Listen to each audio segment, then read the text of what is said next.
Okay, so it kind of goes back to, growing up with an Italian grandmother who was from Cugiano outside of Milan. My grandfather as well, his family was from that area.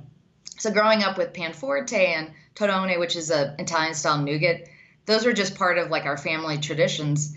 So as I got older, like teenage years, I got interested in Japanese language and culture, and then really like the food culture. So wagashi, the Japanese style confectionery, um, really kind of attracted me to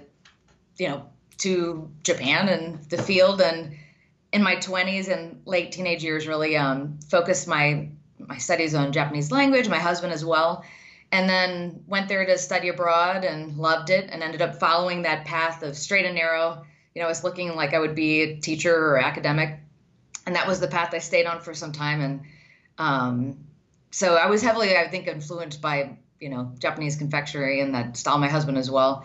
But then came back to the States due to family illness and started teaching in the field, working a lot of hours and feeling like my outlet was really pastry and confectionery, so making sweets at home.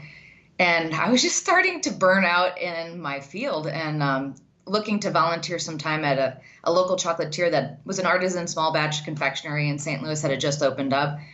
And at the time, he was looking for someone full time, and my husband really encouraged me to just go for it, try something. I can always go back to the academic, world that I was in, and a decade later, I haven't turned back. So it's been really fun.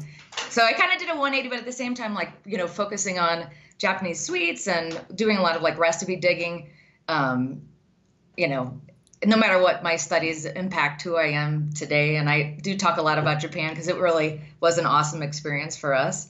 So we really try to bring a hyper local, very regional style of confectionery to the Springs using whatever local ingredients we can get, but then also a playful style that you don't really find here yet in Colorado Springs. So there's still a lot of room here. When we moved from St. Louis 3 years ago, there's some small batch chocolatiers like Radiantly Raw does a very unique product. They're actually one of our wholesale clients, but they focus on like a vegan product, cacao chemistry that kind of has a modern style, like shelled bonbons and that sort of thing.